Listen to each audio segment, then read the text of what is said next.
वालेकुम, आप देख रहे हैं YouTube channel cricket with smile. Gautam गंभीर साहब में तो काफ़ी ज़्यादा भड़ास बढ़ी हुई थी। कल उन्होंने प्रेस कॉन्फ्रेंस में निकाल दी है। पता नहीं इनको क्या मसला विराट कोहली रोहित शर्मा से। ओडीआई में तो कोई मसला होना भी नहीं चाहिए। ओडीआई में तुमको खेलना चाहिए 2027 का वर्ल्ड कप, बल्कि उसके बाद भी खेल सकते हैं, इतना अच्छा वो कर रहे हैं। पर भाई साहब का उसमें भी मसला है।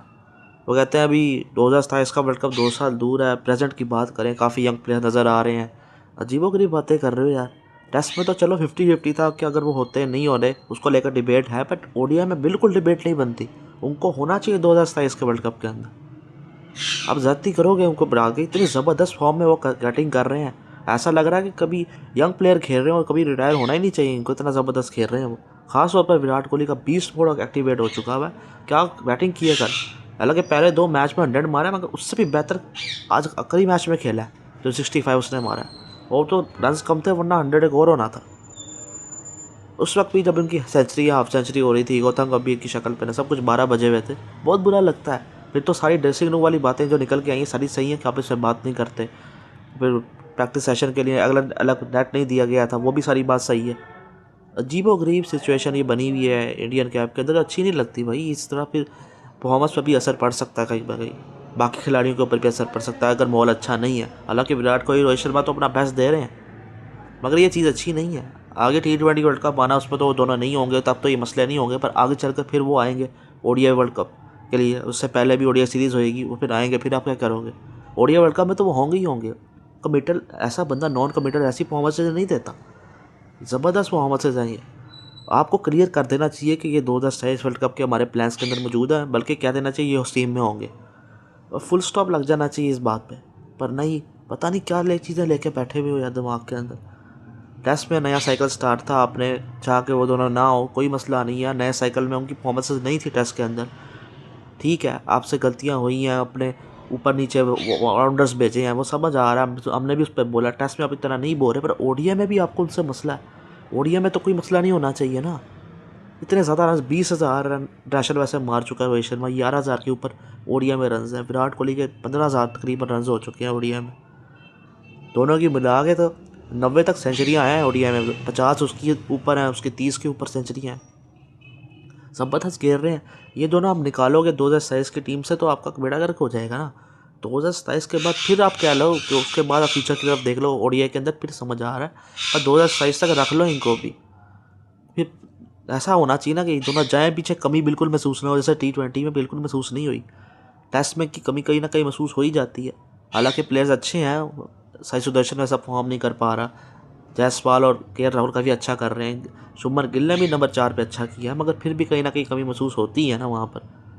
तो कहीं कभी कभी बड़े प्लेयर्स जाते हैं पीछे, कमी हो जाती है महसूस, कभी नहीं होती, कभी और अच्छे हो जाती है टीम। तो ये सारी चीज़ें हैं। ओडीआई में भी इनको निकालोगे तो फिर गिल और जायसवाल ओपनिंग करेंगे, फिर नंबर 3 का तुम्हारा मसला होगा।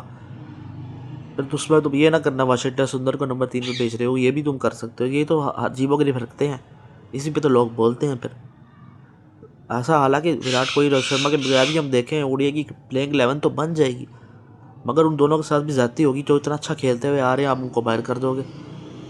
उनको 2027 का वर्ल्ड कप दो और जीतो वर्ल्ड कप, फिर उसके बाद वो दोनों रिटायर हो ही जाएंगे। उनको भी पता है, वो भी देख रहे हैं कि वो प्लेयर्स हैं। T20 से वो रिटायर हुए थे, उनको पता था कि हमारा फ्यूचर अब नज़र नहीं आ रहा, पर उनको ये भी पता था पीछे तो ज़बरदस्त प्लेयर्स हैं जो संभाल लेंगे बड़ी फिक्स तरीके से। पर टेस्ट का रिटायरमेंट, वो तो खेलना चाहते थे टेस्ट क्रिकेट, जो बातों से पता लगता है। पर आपके क्या आने को आप नहीं चाहते थे, वो वहाँ से भी पीछे हट गए। अश्विन भी आप देख लो, वो सबसे ज़्यादा बिग लॉस हुआ टेस्ट के अंदर, वो भी पीछे हट गया। हालांकि प्लेयर्स टेस्ट में भी नज़र आते हैं, ऐसा नहीं है ना, टेस्ट में भी नज़र आते हैं। ओडीआई इंडिया 3-4 प्लेइंग 11 बना सकता है, मगर जो प्लेयर्स इतने ज़बरदस्त फॉर्म में हो, उनको आपने क्यों रिटायर करवाना है या उनको क्यों टीम से निकालना है। शामी को देख लो, गायब किया हुआ, इतना ज़बरदस्त बॉलर, उड़ा के रख दिया। और ओडीआई वर्ल्ड कप में तो कमाल के नंबर्स हैं उसके, वो तो होना चाहिए स्क्वाड के अंदर। टेस्ट भी खेले, ओडीआई भी खेले, पर तुमने उसको वहाँ भी नहीं रखा हुआ। हर्षित राणा पे काफ़ी मेहरबानियाँ, पर अच्छा बॉलर वो है, मगर उस लेवल का नहीं है जैसे वो हैं। अब उनको अपने फायर किया हुआ है। अब मिचेल स्टार्क को देख लो ना, और आगे चल कर ऑस्ट्रेलिया इंग्लैंड में बात करेंगे ही करेंगे। वो 35+ के ऊपर है, क्या बॉलिंग कर रहा है आज भी, क्या ज़बरदस्त लेजेंड है वो। तो आप 35+ शामी को खिला ही नहीं रहे हो, जो कि बहुत कम हल्का बॉलर नहीं है, बहुत कमाल का बॉलर है। तो ये आपकी प्रायोरिटीज़ और ये चीज़ें आपकी हैं। अजीब की सिचुएशन बनी हुई है ये सारी, ये अच्छी चीज़ें नहीं है, इनका मामला हल होना चाहिए। और गौतम गंभीर ओडीआई वाले मामले में बहुत गलत है, मैं उनके बिल्कुल साथ नहीं हूँ, टोटली गलत है। उनका कोई भी पॉइंट मैं नहीं मानने को तैयार हूँ ओडीआई में। अगर वो कहेंगे कि इन दोनों को नहीं होना चाहिए, वो गलत करेंगे ओडीआई के अंदर। टेस्ट में फिर भी मैं उनका कुछ साथ दे दूंगा, क्योंकि उनकी परफॉर्मेंस नहीं थी। तब इन्होंने नई टीम की तरफ गए, ट्रांजिशन की तरफ गए, खुद उन्होंने ट्रिगर कराई, वो फिर भी मैं समझ आता है। बट ओडीआई में नहीं, ये बहुत बड़ी ज्यादती करोगे अगर 2027 की टीम में दोनों ना हो, इतने ज़बरदस्त फॉर्म के साथ भी इनको रखें। अब आते हैं इंग्लैंड ऑस्ट्रेलिया के ऊपर। बहुत बुरा हाल है इंग्लैंड का, बहुत बुरा हाल है। ना बैटिंग हो रही है, ना बॉलिंग हो रही है, ना फील्डिंग हो रही है, खुद ही विकेटें फेंक देते हैं।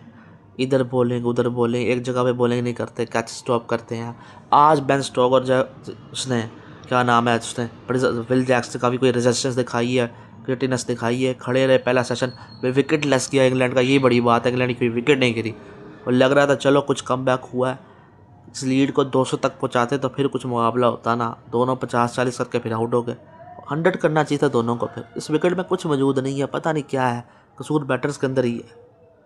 ऑस्ट्रेलिया ने भी तो इधर ही बैटिंग किया ना। फिर आज मिचेल, मैं कहता हूँ अगला मैच मिचेल स्टार्क को खिलाना ही नहीं चाहिए, उसकी जगह किसी और नए बंदे को डाल देना चाहिए। पैट कमिंस भी ना खेले, फिर भी इंग्लैंड हार जाएगा।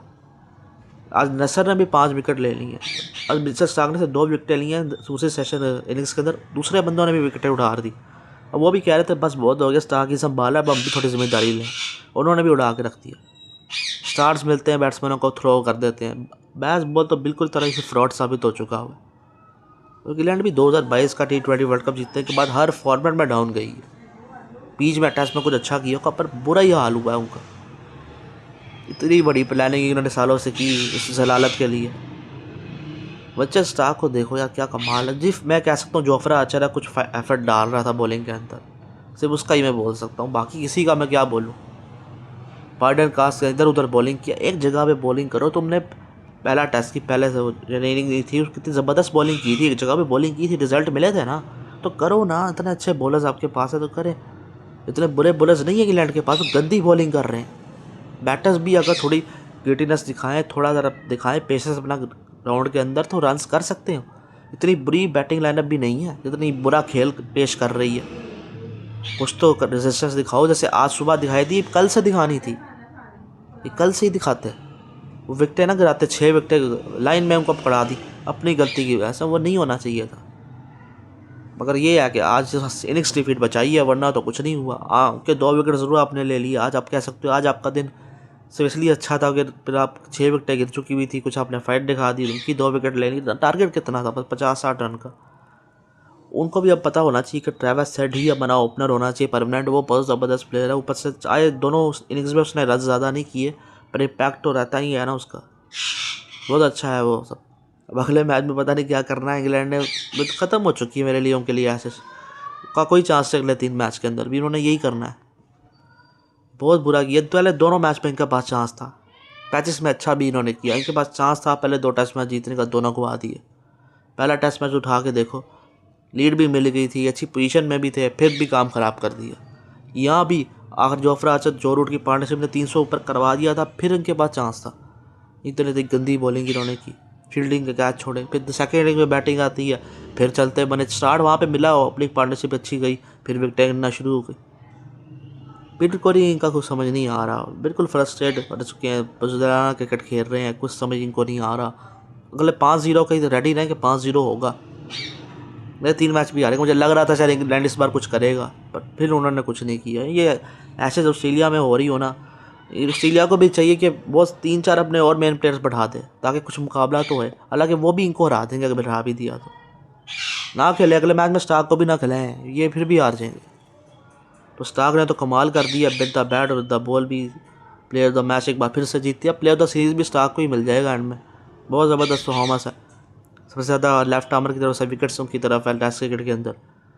पिंक बॉल में तो ऐसे ही चैंपियन थे, पिंक बॉल में तो चांस ही कोई नहीं था ना इंग्लैंड का। पहले मैच में ज़्यादा चांस था, वो काम ख़राब किया। रेड बॉल में भी उड़ा दिया उसने, पिंक बॉल में भी उड़ा दिया। और ऑस्ट्रेलिया इस वक्त ज़बरदस्त टेस्ट टीम नज़र आ रही है। बस थोड़े बहुत इशूज़ उनके हैं, जो उनको सब समझ आ गई होगी कि ट्रेविस हेड से ओपनिंग कराए। दूसरा ओपनर उनको देखना पड़ेगा, ये वेदरहेड भी ठीक है, अच्छा कल लग रहा है, और भी कोई देख लें। बाकी मिडल ऑर्डर में स्टीव स्मिथ और लबुशेन वगैरह हैं, कैमरन ग्रीन बहुत अच्छे प्लेयर हैं, इंग्लिश वगैरह कोई खिला रहे हैं, और कैलेक्स करी बहुत ज़बरदस्त विकेट कीपर है, कैच बड़ा ज़बरदस्त पड़ा था उसने कल।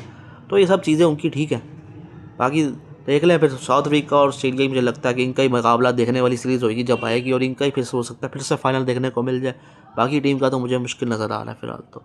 बाकी देखते हैं फिर आगे चल कर क्या होता है। पाकिस्तान क्रिकेट भी इस पर बिग मैच में प्लेयर्स खिलाड़ी खेलते हुए दिखाई देंगे, और बाकी IL T20 में वो खेल ही रहे हैं, अच्छा भी कर रहे हैं बुरा भी कर रहे हैं। मैं तो फॉलो वो नहीं कर रहा हूँ।